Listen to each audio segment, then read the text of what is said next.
Good morning. Thank you for inviting me back. It's a pleasure to be here. Linda, thank you. Linda greeted me at the door, and we got a chance to sit outside in the beauty and just spend a little time here. And we had a lovely drive up from Colorado Springs this morning. So, at a particular time, God said, "Let there be light." And there was light. And she said, "This is good. I believe I will separate the light from the darkness." And that was the first day. And the next thing she did was plant a garden. It was a massive garden, a beautiful, amazing garden. How many of you have planted a garden this year? Well, 1,000 and 1,000 and a couple hundred years later, in Bloomington, there was a beautiful garden. So beautiful, in fact, that everyone in town was jealous of it. Everything seemed to grow perfectly there. There were two caretakers, Lily and Vern. Lily was a little old woman with the perfect amount of wrinkles. And Vern was a little old man who seemed to stay that age forever. In fact, nobody could remember when Vern and Lily weren't there.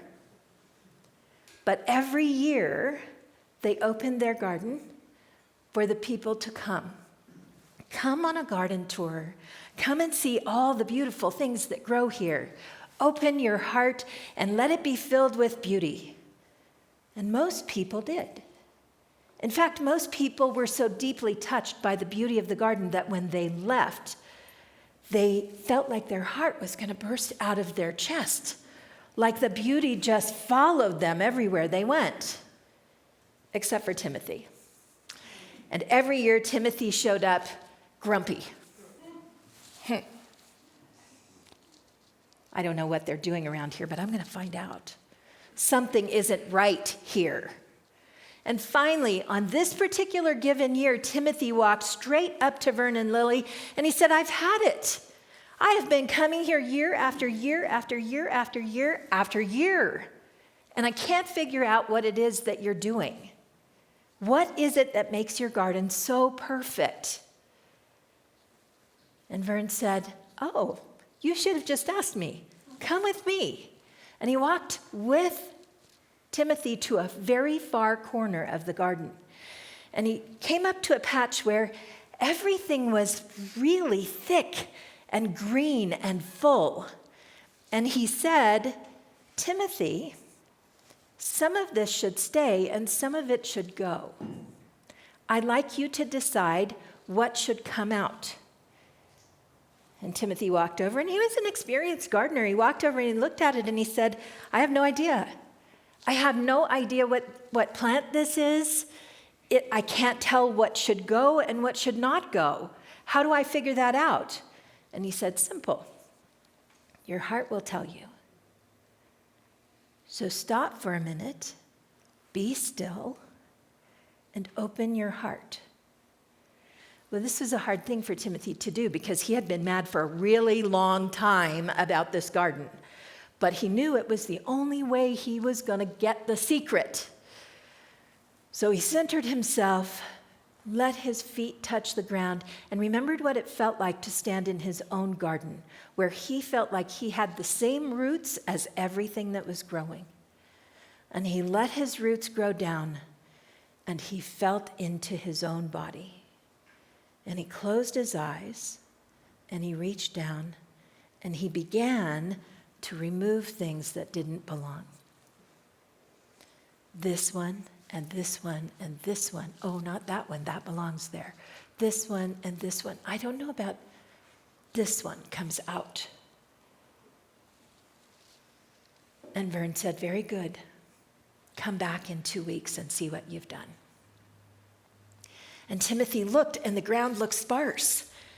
The place, he wondered if he had maybe taken out too many things. But he did what he was told, and he went away because he was determined to know how to make his garden look like that. And 2 weeks later, when he came back, what he had left had filled the space with amazing blossoms that were fragrant, sweet to the smell, beautiful to the eyes, tender to the heart. And he looked at Vern and he said, "Tell me what this is about, what happened here." And Vern said to Timothy, simple, simple, simple. In your life, you have to weed what does not belong. It isn't about what you took out of the garden, Timothy. It's about what you took out of your heart while you were taking it out of the garden. It's about what you opened up to and what could grow so that you could truly set down your anger and see the beauty here. And needless to say, Timothy's life was never the same. So we are coming up on the summer solstice, the time of the zenith of the sun, when the sun is at its strongest point. And after the summer solstice, the power of the sun actually begins to wane, even though we go into summer. The daily power of the sun begins to wane. But from the equinox to the solstice, the power of the sun grows stronger every day. And we are a week and a half away from the strongest point of the sun. Now, if you look out into your garden out there, you will see what the sun does. The sun just pulls from the soil something beautiful and new every year. Actually reaches in with its rays, wraps around the seeds and the roots, and brings life forward. And we look at it and say, man, that is beautiful, and give zero consideration to what's happening to us. No consideration at all to the fact that that sun, that light that was created, does the same exact thing to us. It reaches inside of us and pulls out something. It can pull out beauty in the same way it pulls out flowers, and it can pull out anger and frustration and difficulty in the same way it pulls up weeds. Both are possible. Both appear in the garden of our life, especially this time of year. And you may notice this time of year, life can get a little intense.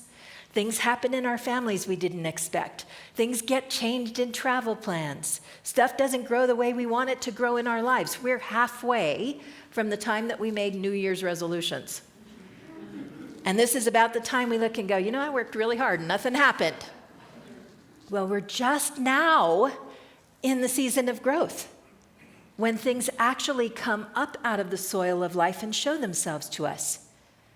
So if you allow yourself, your vision, your heart to be choked by the weeds of frustration, anger, self-doubt, negative conversation, negative self-talk, your eyes are not open to see what is available to you, to see the beauty that is there for you. This is the time of weeding. This is the time that we check in on our hearts and we ask ourselves, what needs to go? What do I have too much of? What is choking my life? This is a real question, a question that I want you to take with you from here. Some of you will have immediate answers. Some of you will know exactly what's choking your life. And some of you will have to pause, plant your roots, settle into your body, check on your heart, and ask yourself, where in life am I choking the beauty of who I am, the gifts I have to give, the brilliance that I bring to life? Why is this important? It's important because the world needs you right now. And every time I stand on this platform, in this place, and any other place, I will remind you that the world needs you. that you are not by accident at unity, that you are at unity because we have the capability of doing something other people can't do. We have the capability of seeing that there's a future. We have the capability of setting down all beliefs that the world is going to burn up and we're going to be in mass war and all of the other crap that you hear.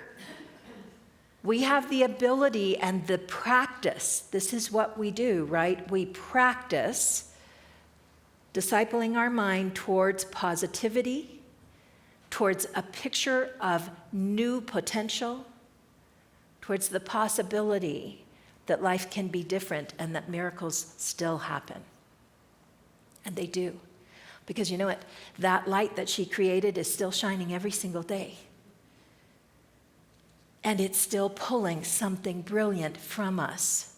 And when we think into the positive possibilities of life, new ideas come to us. When we believe a future is possible, then we think of ways to make that work. What can we do with that future? What kind of wonderful thing can we imagine? And how would we create it? So you are important in the world. And I mean you, and you, and you, and you, and you, and you, and you, and all of you. Not just one of you or a couple of you. If you are a person who says, geez, Ahriana, the most I can do right now is just to get myself to church. Awesome. Are you here? Did you pray? Did you center your body? The energy that you hold is making a difference today, right now, this moment. You are changing life by your presence here. You are changing life by considering what anger and frustration, what judgment, what negativity you can pull from the garden and release. We all have something. We all have good days and we all have bad days. We all have something we can let go of that isn't serving us.